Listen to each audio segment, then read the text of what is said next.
بالله وكفى والصلاة والسلام على عباده الذين اصطفى خصوصا على أفضلهم وخاتم النبيين محمد الأمين وعلى آله وصحبه أجمعين. أما بعد فأعوذ بالله من الشيطان الرجيم. بسم الله الرحمن الرحيم. ليس البر أن تولوا وجوهكم قبل المشرق والمغرب ولكن البر من آمن بالله واليوم الآخر والملائكة والكتاب والنبيين وآتى المال على حبه ذوي القربى واليتامى والمساكين وابن السبيل والسائلين وفي الرقاب وأقام الصلاة وآتى الزكاة والموفون بعهدهم إذا عاهدوا والصابرين في البأساء والضراء وحين البأس أولئك الذين صدقوا وأولئك هم المتقون. صدق الله العظيم. اللهم ربنا اجعلنا منهم آمين يا رب العالمين. رب اشرح لي صدري ويسر لي أمري واحلل عقدة من لساني يفقهوا قولي. اللهم ربنا ألهمنا رشدنا واعذنا من شرور أنفسنا.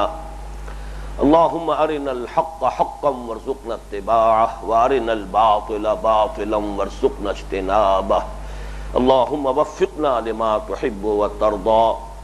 اللهم اجعلنا من عبادك الصادقين وعبادك المتقين. آمین یا رب العالمین. سب سے پہلے آئیے کہ ہم اس آیہ مبارکہ کا ترجمہ کر لیں، پہلے لفظ بلفظ اور پھر ایک رواں ترجمہ. لیس البر، نیکی یہی نہیں ہے، ان تولوا وجوہکم، کہ تم پھیر دو اپنے چہروں کو، قبل المشرق والمغرب، مشرق کی جانب اور مغرب کی جانب. ولکن البر، بلکہ نیکی تو اس کی ہے، من آمن باللہ، جو ایمان لایا اللہ پر، والیوم الآخر، اور پچھلے دن پر، یوم آخر پر، والملائکۃ، اور ملائکہ پر، فرشتوں پر، والکتاب، اور کتابوں پر، والنبیین، اور انبیاء پر. وآتى المال على حبہ، اور دیا اس نے مال اس کی محبت کے باوجود، ذوی القربى، رشتہ داروں کو، والیتامى، اور یتیموں کو، والمساکین، اور محتاجوں کو، وابن السبیل، اور مسافر کو، والسائلین، اور مانگنے والوں کو، وفی الرقاب، اور گلو خلاصی کرانے کے لیے، گردنوں کے چھڑانے کے لیے. واقام الصلاۃ، اور قائم کی اس نے نماز، وآت الزکاۃ، اور ادا کی زکوٰۃ، والموفون بعہدہم، اور پورا کرنے والے اپنے عہد کے، اذا عاہدوا، جبکہ باہم معاہدہ کر لیں، والصابرین، اور خصوصاً صبر کرنے والے، فی البأساء، فقر و فاقہ میں، والضراء، اور تکلیف اور اذیت میں، وحین البأس، اور جنگ کے وقت. اولئک الذین صدقوا، یہی ہیں وہ لوگ کہ جو سچے ہیں، واولئک هم المتقون، اور یہی ہیں وہ لوگ جو حقیقتاً متقی ہیں. اللہم ربنا اجعلنا منہم. رواں ترجمہ ہوگا، نیکی یہی نہیں ہے کہ تم اپنے چہروں کو مشرق اور مغرب کی جانب پھیر دو، بلکہ حقیقی نیکی اس کی ہے جو ایمان لایا اللہ پر اور یوم آخر پر اور فرشتوں پر اور کتابوں پر اور نبیوں پر، اور دیا اس نے مال اس کے محبوب ہونے کے باوجود، اس کی محبت کے علی الرغم، رشتہ داروں کو، یتیموں کو، محتاجوں کو، مسافر کو، مانگنے والوں کو، اور گردنوں کے چھڑانے میں. وَأَقَامَ الصَّلَاةَ وَآتَى الزَّكَاةَ،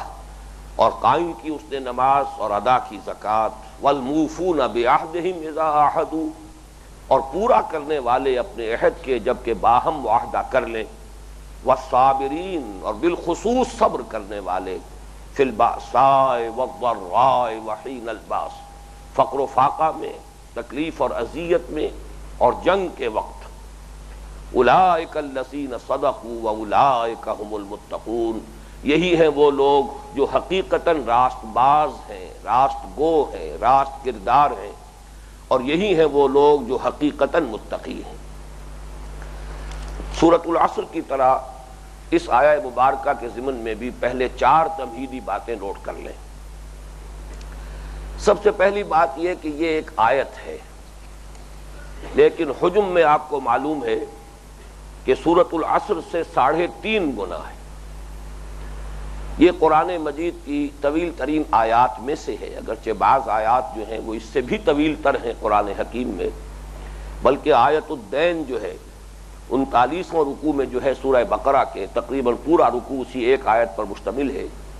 وہ اس آیت سے بھی دگنے سے بھی زیادہ ہے اپنے حجم میں۔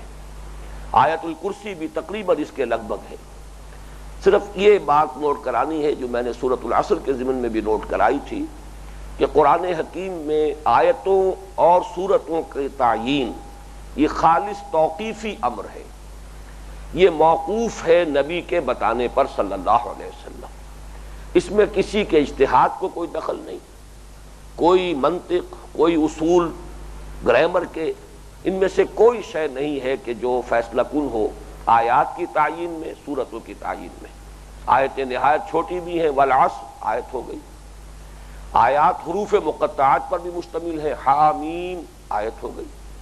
اسی طریقے سے آیتیں انتہائی لمبی بھی ہیں جیسا کہ میں نے ابھی آپ کو بتایا، یہ خود یہ آیت ہے، اسی طریقے سے آیت الکرسی ہے، اسی طریقے سے اس سے بھی دگنی سے بھی زیادہ جو ہے آیت الدین ہے۔ تو بات صرف یہ نوٹ کرنے کی ہے کہ یہ تمام امور اصطلاح میں ہم کہتے ہیں کہ توقیفی امور ہیں، یعنی موقوف ہے اس پر کہ نبی صلی اللہ علیہ وسلم ہمیں بتائیں۔ جیسے آپ نے بتایا روایات کے اعتبار سے اختلاف ہو جائے گا، کہیں آیت کی گنتی میں فرق ہو جائے گا، اس لیے کہ وہ روایات جو ہے قرات کی اس کے اعتبار سے اگر فرق ہے، لیکن بنیاد وہی رہے گی کہ اس میں کسی گرامر، کسی منطق، کسی اور اصول کوئی بیان یا اصول کلام ان میں سے کسی کو کوئی دخل حاصل نہیں ہے، یہ کلیتاً نبی اکرم صلی اللہ علیہ وسلم کی بتائی ہوئی باتیں ہیں۔ دوسری بات یہ نوٹ کیجئے کہ یہ ہمارے منتخب نصاب کا موضوع ترین درس نمبر 2 ہے، اس لیے کہ سورۃ العصر میں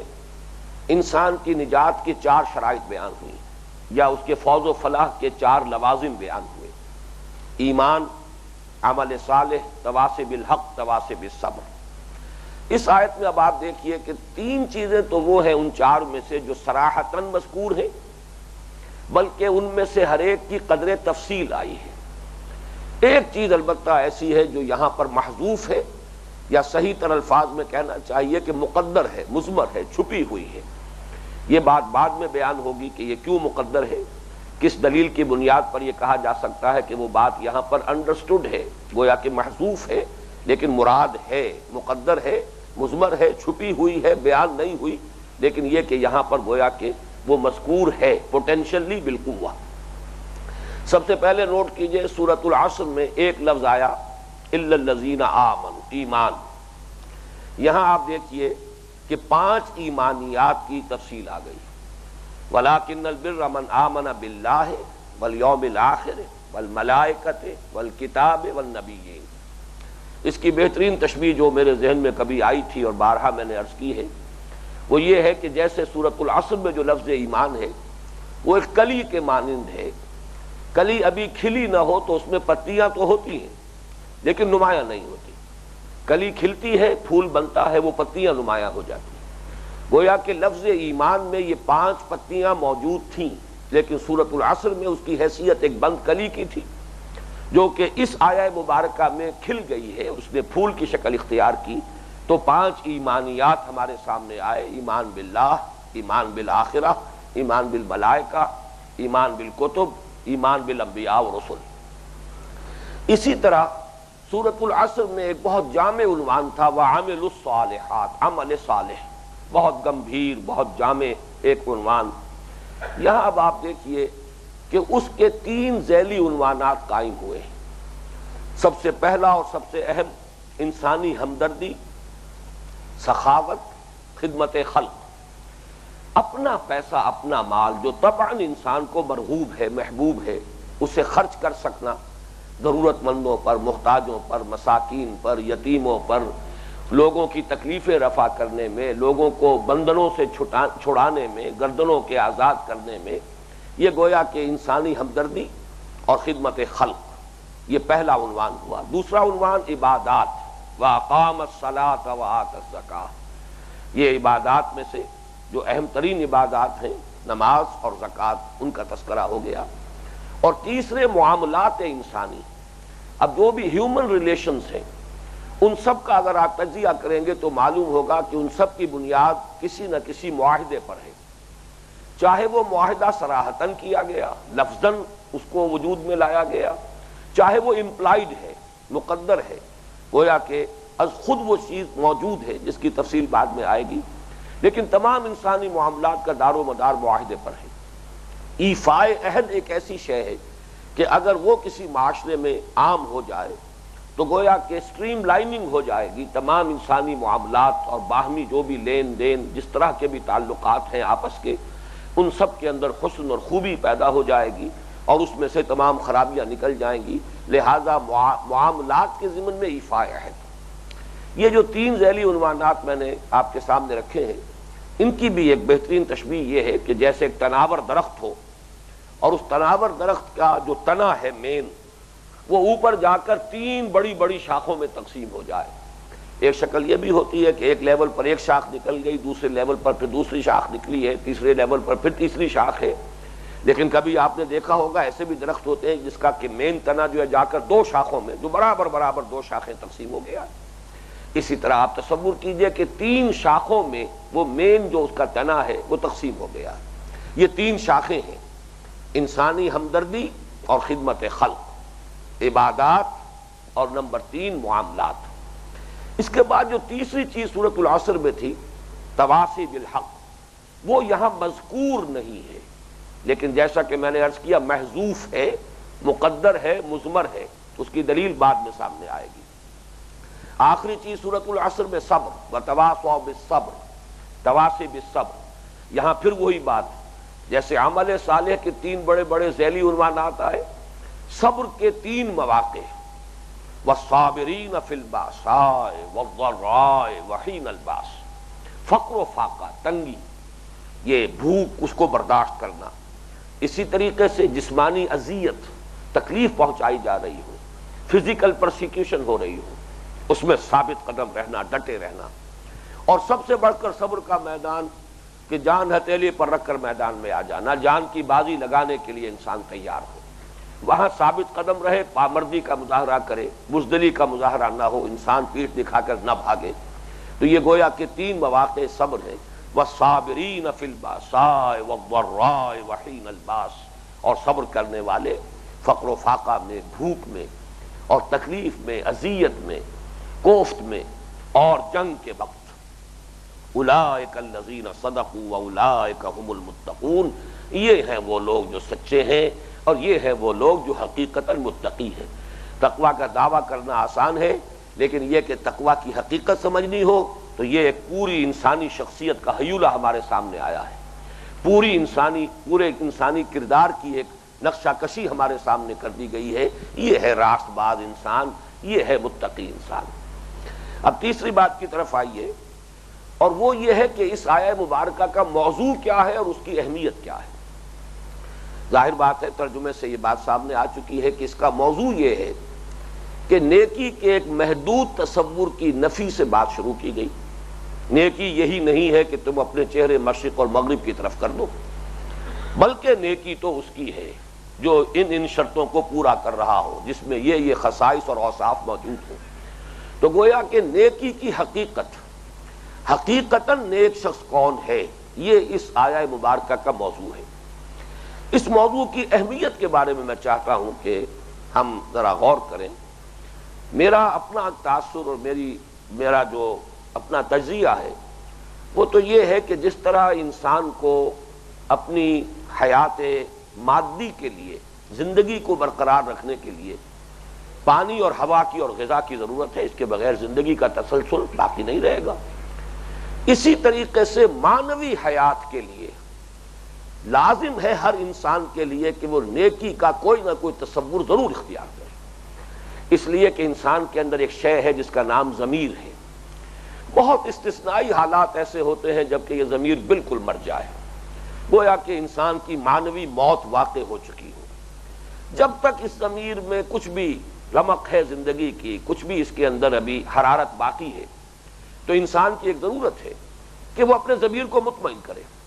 برے سے برا انسان بھی وہ اپنے آپ کو مطمئن کرنے پر موجود ہے کہ اگرچہ میں یہ کر رہا ہوں، یہ کر رہا ہوں، یہ تو مجبوری ہے، پیشے میں عیب نہیں رکھیے نہ فرہاد کو نام، اب یہ کیا کروں، یہ تو انایویٹیبل ہے، اس کے بغیر تو ممکن نہیں میرا گزارا، لیکن میں یہ بھی کر رہا ہوں، یہ بھی کر رہا ہوں، یہ بھی کر رہا ہوں۔ اگر اپنے آپ کو تھپکی نہ دے گا، اپنے ضمیر کو مطمئن نہیں کرے گا، تو واقعہ یہ ہے کہ شخصیت اندر سے ٹوٹ پھوٹ کر رہ جائے گی، اس کے اپنے اندر سے وہ اعتماد ختم ہو جائے گا، جس اعتماد کے سہارے سے انسان کی یہ معنوی شخصیت برقرار رہتی ہے۔ اس کے اندر جو ایک تا ہے، اس کے اندر جو ایک ہونے کی کیفیت ہے کہ وہ ایک حیات جو ہے حیاتیاتی اکائی کی حیثیت سے برقرار رہے، اس کے لیے ضروری ہے انسان کے اپنے اندر کا ایک اطمینان، چاہے وہ جھوٹا اطمینان ہو، چاہے انسان نے اپنے آپ کو کسی ہی بہت ہی یعنی غلط بنیاد پر اپنے آپ کو وہ مطمئن کیا ہو اپنے ضمیر کو، لیکن یہ کہ یہ ہر انسان کی ایک لازمی ضرورت ہے۔ اب میں یہ چاہتا ہوں کہ اس کے ضمن میں بلکہ یہ کہ ایک بہت پیارا شعر ہے جو مجھے کبھی میں نے کہیں سنا تھا، مجھے یہ بھی معلوم نہیں کہ یہ شاعر کون ہے، لیکن جو میں نے ابھی عرض کیا ہے کہ نیکی کا کوئی نہ کوئی تصور اختیار کرنا ہر انسان کی لازمی ضرورت ہے۔ اگر یہ نہیں ہوگا تو انسان ٹوٹ پھوٹ کر رہ جائے گا، اندر سے اس کی شخصیت جو سپلٹ ہو جائے گی، وہ ایک وحدت کی حیثیت سے اپنی معنوی شخصیت کو برقرار نہیں رکھ سکے گا۔ تو اس کی بہترین تعبیر ہے بقدر پیمانہ تخیل سرور ہر شے میں ہے خودی کا، اگر نہ ہو یہ فریب پیہم تو دم نکل جائے آدمی کا۔ یہ خودی کا ایک احساس جو ہے یہ انسان کو، بلکہ یہ کہ ہر شے کو اپنے یہ خودی کا احساس جو ہے اس کے اپنے وجود کے برقرار رکھنے میں بہت مفید ہے۔ تو بقدر پیمانہ تخیل سرور ہر شے میں ہے خودی کا، اگر نہ ہو یہ فریب پیہم تو دم نکل جائے آدمی کا۔ تو واقعہ یہ ہے کہ چاہے انسان اپنے آپ کو دھوکہ دے رہا ہو، لیکن کسی نہ کسی نیکی کا وہ اہتمام کر کے اپنے آپ کو مطمئن کرنے پر مجبور ہے کہ جہاں میری مجبوریاں ہیں اور ان کی بنا پر میں یہ غلط حرکتیں کرنے پر گویا کہ مجبور ہو چکا ہوں، لیکن میں نے ان نیکیوں کا بھی اہتمام کیا ہے۔ اس کا ذرا تجزیہ کر دیجئے۔ ہمارے معاشرے میں جو بدترین لوگ شمار ہوں گے ان کا اگر ایک ایک کر کے آپ جائزہ لیں تو شاید سر فہرست اس میں فاحشہ عورتیں آئیں، عصمت فروش عورتیں، اپنا جسم بیچنے والی۔ لیکن یہ کہ آپ نے دیکھا ہوگا کہ ان کے ہاں بھی ایک کھاتا نیکی کا کھلا رہتا ہے، چنانچہ عرسوں میں حاضر ہوتی ہیں، مزاروں پر حاضری دینا، عرسوں میں شرکت، وہاں دھمال کھیلنا، اسی طریقے سے تعزیے کے جلوس میں کالے کپڑے پہن کر اس میں آگے آگے ہونا، بلکہ ہراول دستے کی شکل اختیار کرنا، سبیلیں لگانا، بعض کے بارے میں آپ کے علم میں ہوگا مسجدیں تعمیر کرانا، یہ سارے کام ہیں کہ جو وہ کرتی ہیں، اس لیے کہ انہیں بھی یہ احساس ہوتا ہے۔ اور واقعہ یہ کہ ان کے ذمن میں تو شاید یہ بات اتنی غلط بھی نہیں ہے، اس لیے کہ شورش کاشمیری مرحوم نے جو ایک کتاب لکھی تھی جس میں تحقیق کی تھی ان عورتوں کے بارے میں کہ جو اس بازار میں پہنچ جاتی ہیں کیسے پہنچتی ہیں۔ کوئی حادثہ ہوا، کہیں کسی کو اغوا کر لیا گیا، زبردستی لا کر اس بازار میں بٹھا دیا گیا، اب انہیں یہ معلوم ہے کہ ہمارے لیے اب دوسری زندگی کے دروازے بند ہو چکے ہیں، ہمیں معاشرے میں اب کوئی قبول نہیں کرے گا، تو گویا کہ ایک مجبوری کے احساس کے تحت بھی اپنے اس پیشے کو جاری رکھنے پر مجبور ہوتی ہے۔ یہ بہت سو کا حال ہوتا ہے، جس طریقے سے کہ ایک بڑا دلچسپ واقعہ ہے کہ اورنگزیب عالمگیر رحمۃ اللہ علیہ نے ایک خاص زمانے میں گانے بجانے پر دہلی میں پابندی لگا دی۔ اب جو وہاں کے گویے تھے اور سازندے تھے ان کے تو گویا کہ معاش کا دروازہ بند ہو گیا، تو انہوں نے بڑا ایک لطیف ہیلا اختیار کیا کہ معلوم تھا کہ بادشاہ بیٹھا کرتے ہیں جھروکے میں، وہ جو دریائے جمنا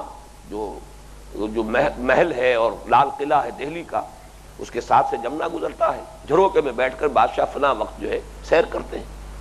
تو وہاں سے پھر وہ ایک کشتی میں سوار ہو کر گزرے، اور وہاں انہوں نے خوب زور شور کے ساتھ سازوں کے ساتھ ایک غزل جو ہے اس کو الاپنا شروع کیا۔ در کوئے نیک نامی مارا گزر نہ دارن، گر تو نمی پسندی تغییر کن قضارا۔ تو اس کو عالمگیر نے یہ سنا اور اس کے بعد جو ہے متاثر ہوا، اور پھر وہ جو بین تھا اس میں بہرحال کچھ نہ کچھ نرمی کر دی، کچھ نہ کچھ ان کے لیے گنجائش چھوڑ دی کہ ہمارے لیے تو اب اس نیک نامی کے کوچے میں گزر کا کوئی سوال رہا ہی نہیں، ہم تو جہاں پہنچ چکے ہیں پوائنٹ آف نو ریٹرن، ہمارے لیے کوئی واپسی نہیں ہے، ہمیں تو تقدیر نے یہاں پہنچا دیا ہے۔ گر تو نمی پسندی تغییر کن قضارا، اگر تمہیں یہ بات پسند نہیں ہے تو کسی طرح اگر ممکن ہے تو ہماری تقدیر کو بدل دو۔ بہرحال یہ ایک لطیفے کے درجے میں سمجھیے، لیکن یہ کہ میں نے صرف یہ آپ کے سامنے رکھا ہے کہ وہ جو ہمارے معاشرے کا بدترین طبقہ شمار ہو سکتا ہے، ان کے ہاں بھی کوئی نہ کوئی نیکی کا خانہ ان کی زندگی میں، کوئی نہ کوئی نیکی کا تصور ہے جس سے وہ اپنے آپ کو جو بھی جھوٹی تسلی دیں کسی نہ کسی درجے میں اپنے آپ کو مطمئن کرتی ہیں۔ اسی طرح بہت سے ڈاکوؤں کے بارے میں آپ نے سنا ہوگا، اور اس کی کہانیاں اور بہت سے ناول جو ہیں اسی تھیم کے اوپر لکھے گئے۔ وہ ڈاکو جو نہایت شفاق، انسان کی جان لینا ایسے ہی جیسے کسی مچھر کو جو ہے مسل دینا، لیکن یہ کہ وہ اپنے علاقے کی بیواؤں کی سرپرستی کر رہے ہیں، غریبوں کی مدد کر رہے ہیں، ان کے لیے کچھ انہوں نے خیر کا، بھلائی کا بہت سا سلسلہ شروع کر رکھا ہے۔ ڈاکوؤں کی زندگی کے اندر بھی آپ کو یہ دونوں نقشے جو ہے نظر آ جائیں گے۔ اسی طرح چوروں اور جیب کتروں کے ہاں بھی ایک معیار اخلاق ہوتا ہے۔ جیب کتروں کے بارے میں آپ کے علم میں ہوگا کہ ان کا ایک استاد ہوتا ہے، گینگ کا وہ چیف ہے، اور علاقے تقسیم ہوتے ہیں۔ ہر جیب کترا جو ہے ہر علاقے میں جا کر واردات نہیں کر سکتا، وہ اپنے علاقے ہی میں واردات کرے گا، اور پھر جو بھی یافت ہے پورے دن کی وہ لا کر اسے رکھ دینا ہے اپنے اس استاد اور گرو کے سامنے۔ اگر نہیں کرے گا تو یہ بے ایمانی تصور ہوگی، گویا کہ باقی جو کچھ وہ کر رہے ہیں وہ تو پیشہ ہے، پیشے میں عیب نہیں، رکھیے نہ فرحات کو نام۔ یہ بے ایمانی ہے کہ تم نے دن بھر کی کمائی جو ہے اس میں سے کچھ کنسیل کیا ہے، چھپا لیا، اور سارا کا سارا لا کر نہیں رکھا ہے۔ تو معلوم یہ ہوا کہ جو بدترین طبقات ہیں معاشرے کے، ان کے ہاں بھی کوئی نہ کوئی نیکی کا تصور، کوئی نہ کوئی خیر کا کھاتا جو ہے وہ کھلا ہوتا ہے۔ اس سے آگے آئیے تو جو ہمارے ہاں کے معزز طبقات ہیں، میں نے بنیادی تقسیم کی ہے تو بدترین طبقات، لیکن معزز طبقات جو ہیں ان میں بھی اگر آپ تجزیہ کریں گے تو دو حصوں میں انہیں منقسم سمجھیے۔ ایک ہمارے ہاں کے جو مذہبی مزاج کے لوگ ہیں، ان کے ہاں آپ کو نیکی کا تصور یہ ملے گا کہ میکسیمم ایمفیسس عبادات پر ہے اور ظواہر پر ہے۔ باقی یہ کہ عبادات کی پابندی اور اس میں تفصیلات کے بارے میں بھی بہت حساس ہونا، ذرا سا کوئی فرق ہو گیا ہے تو بے چین ہو جانا، بے کل ہو جانا، اس پر انتہائی ان کو تشویش ہو جائے گی، یہ اس میں یہ کمی رہ گئی ہے، فلاں میں یہ کمی رہ گئی میرے کام میں۔ لیکن ویسے ان کی زندگی میں معاملات میں دیکھیے، جھوٹ ہے کھلم کھلا، کاروبار ہے، سب کچھ ہو رہا ہے، دھوکہ ہو رہا ہے، فریب ہو رہا ہے، نماز روزے کی پابندی ہے، سودی کاروبار جو ہے دھڑلے کے ساتھ، وہ بالکل یوں سمجھیے کہ ہنی ان مریا ہو رہا ہے، بلیک مارکیٹنگ ہو رہی ہے، دھوکے دیے جا رہے ہیں، سودا کر کے جو ہے زبان انسان جو ہے وہ زبان دے کر اور پھر اس کو بدل رہا ہے۔ آپ کو غنڈوں کے ہاں، بلکہ یہ چوتھا طبقہ جو ہمارے ہاں ہے وہ میں رہ گیا ذکر میں،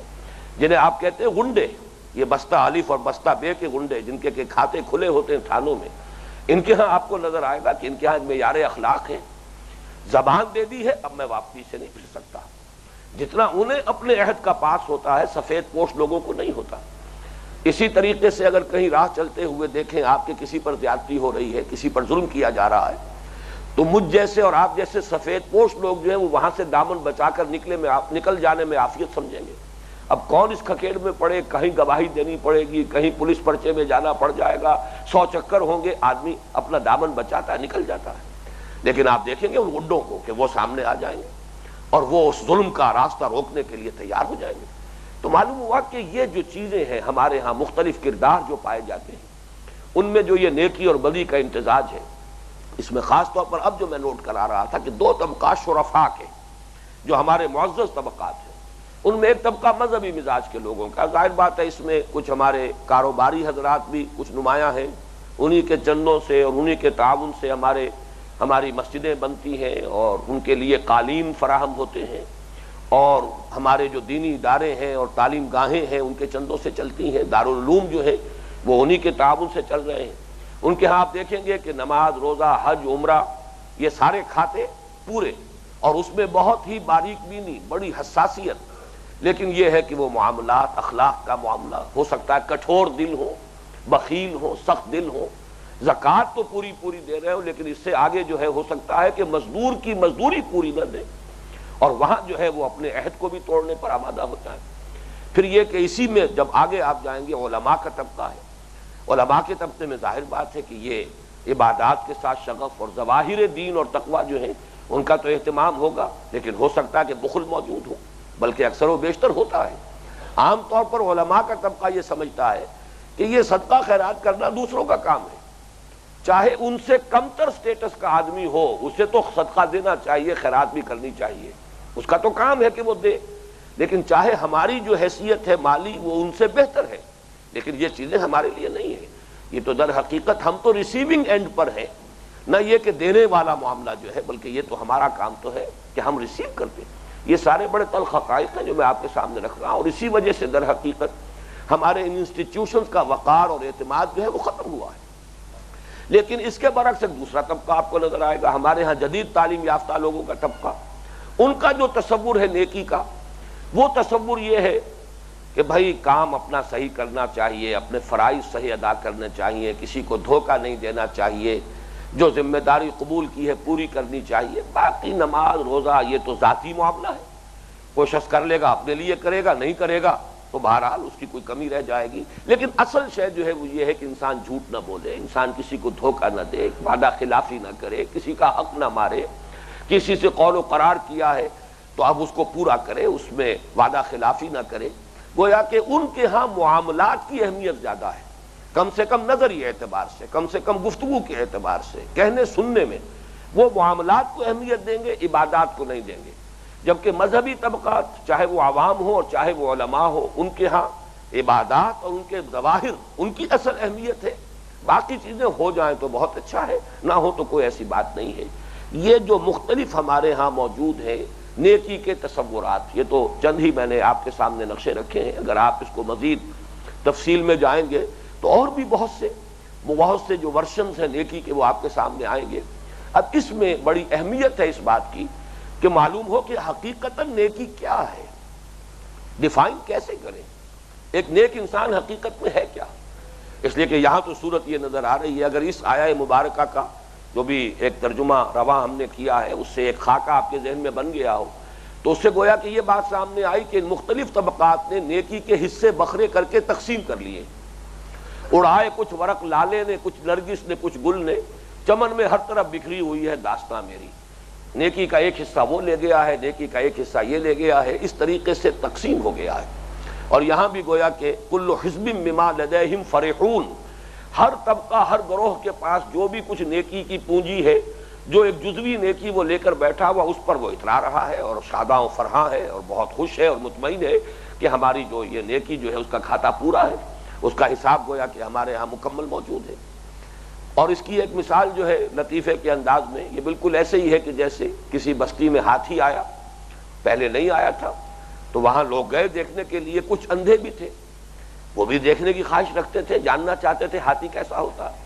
تو اب ظاہر بات ہے ان کے پاس تو ایک ہی ذریعہ تھا کہ ہاتھوں سے ٹٹول کر اندازہ کریں کہ ہاتھی کیسا ہوتا ہے۔ جس نے اس کے کان کو چھوا دیکھ کر کہا کہ ہاتھی چھاج کے مانند ہے،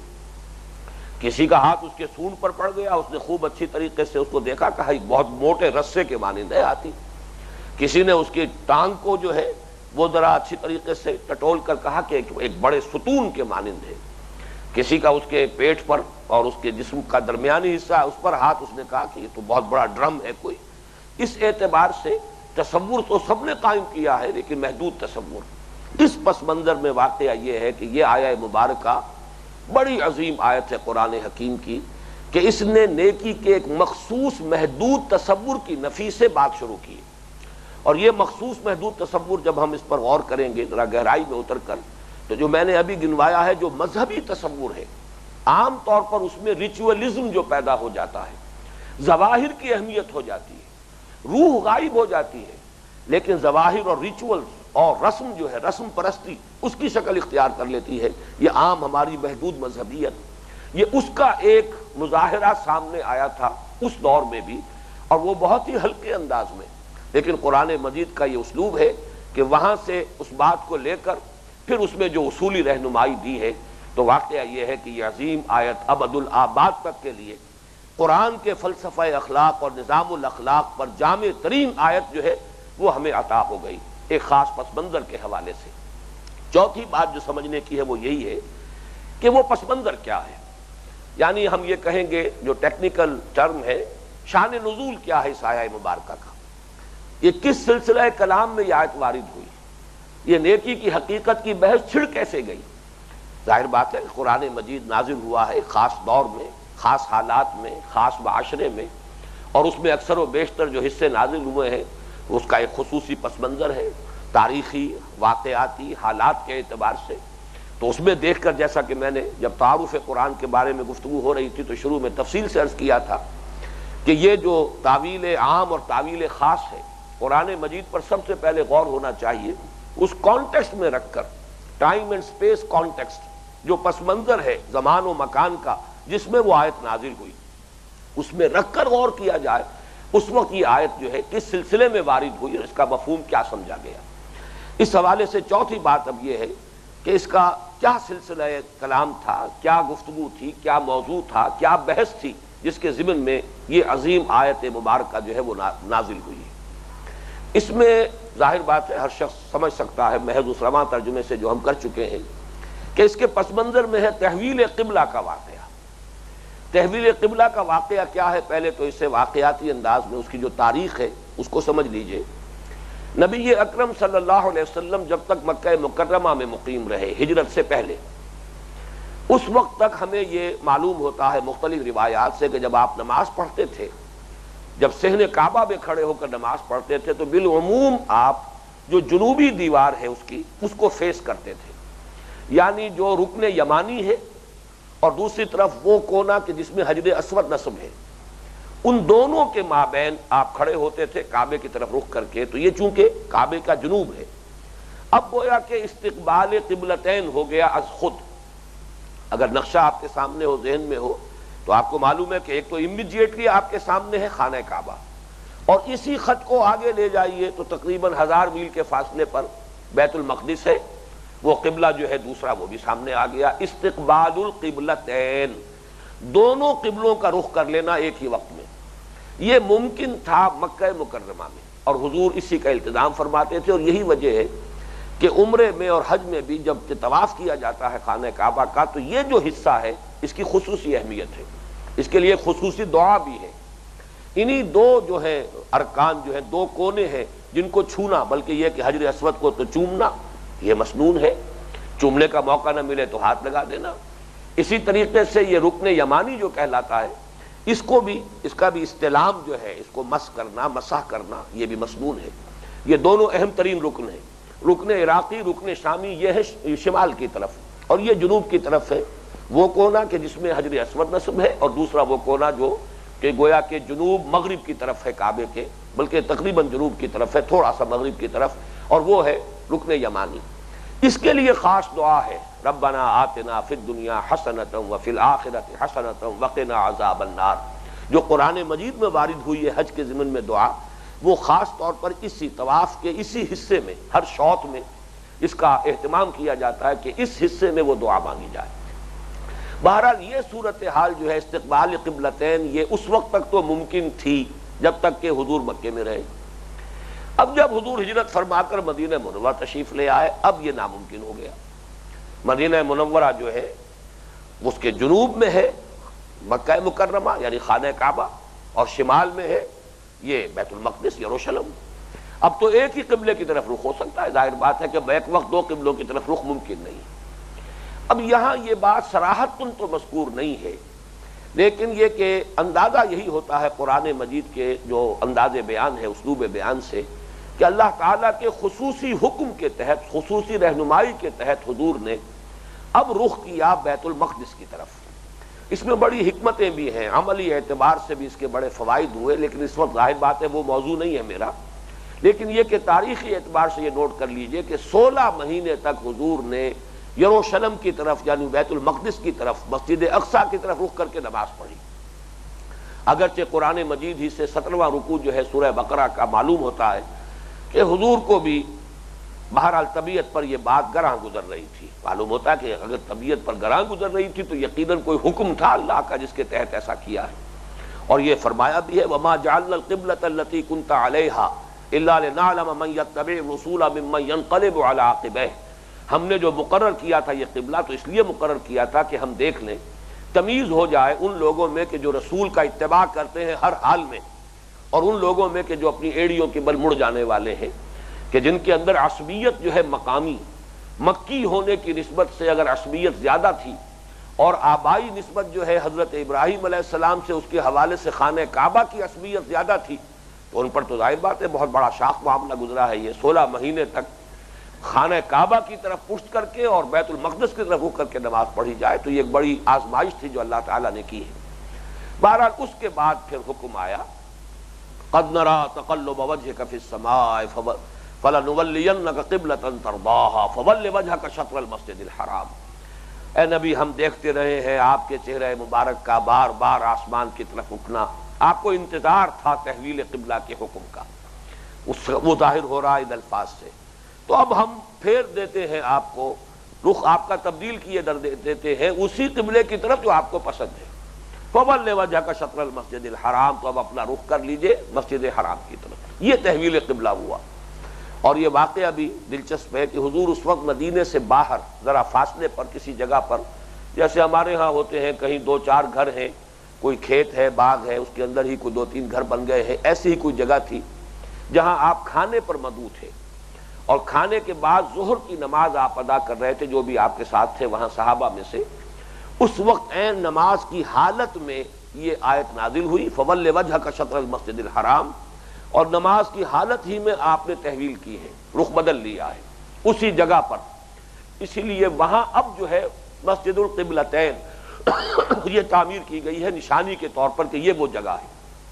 اس مسجد میں 2 محراب بنا دیے گئے ہیں، ایک شمالی دیوار میں بھی اور ایک جنوبی دیوار میں بھی. پہلے شمال کی طرف رخ تھا حضور کا، اس کے بعد آپ نے جنوب کی طرف رخ کیا ہے، تو مسجد القبلتین. اب اصل بات یہ ہے کہ اس پر ایک بڑی تشویش پیدا ہو گئی. تشویش بھی پیدا ہوئی اور پھر اس کو بھڑکایا اور اس کو ایکسپلائٹ کیا یہودیوں نے. یہودی بڑی منظم جماعت، جیسے کہ ہندو ہمارے ہاں ہوتے تھے، چاہے وہ اقلیت میں ہوتے تھے لیکن تعلیم یافتہ، منظم، مہذب اور دولت مند ہونے کے اعتبار سے ان کی جو حیثیت تھی، اسی طریقے سے یہودیوں کا معاملہ تھا مدینے میں. انہوں نے اب تک اصل میں وہ یہ سمجھ رہے تھے کہ جب یہ ہمارے قبلے کی طرف رخ کر کے نماز پڑھ رہے ہیں تو گویا کہ ہمارے کیمپ فالوورز ہیں، اس لیے انہیں بہت زیادہ تشویش نہیں تھی. ایک محسوس تو ہوتا تھا کہ یہ ایک نئی نبوت کا معاملہ ہے، نئی کتاب نازل ہو رہی، لیکن ہمارے قبلے کی پیروی کر رہے ہیں تو گویا کہ ہمارے تابع ہیں،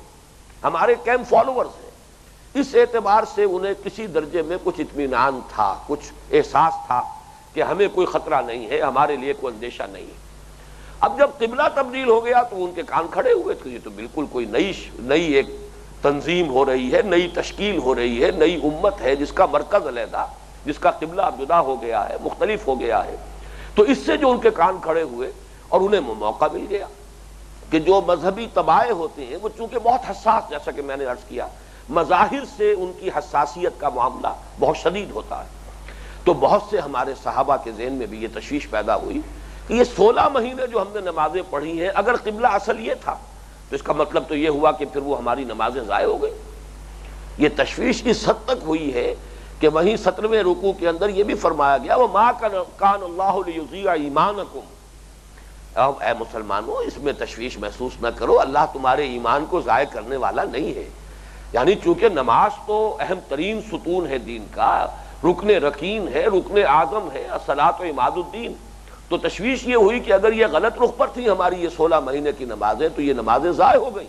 گویا کہ ایمان ضائع ہو گیا. ایمان کے بارے میں تشویش ہوئی. مَا كَانَ اللَّهُ لِيُضِيعَ إِيمَانَكُمْ، اللہ تعالیٰ تمہارے ایمان کو ضائع کرنے والا نہیں ہے. اس وقت یہی حکم تھا، تم نے اطاعت کی ہے اللہ کی اور اس کے رسول کی، وہ نمازیں سب درست ہوئی ہیں، اس میں کسی تشویش کی ضرورت نہیں ہے.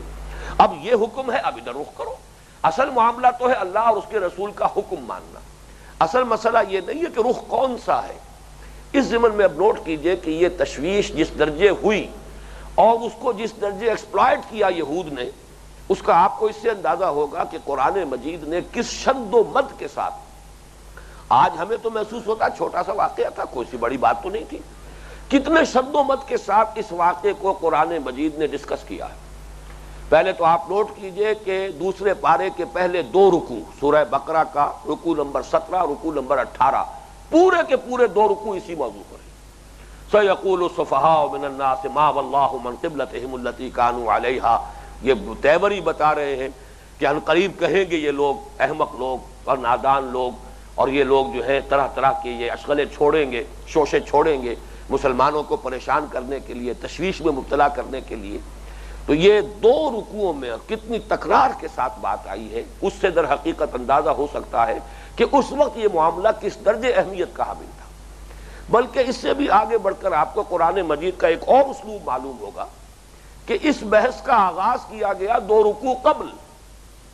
14ویں رکوع میں وہ آیت آئی ہے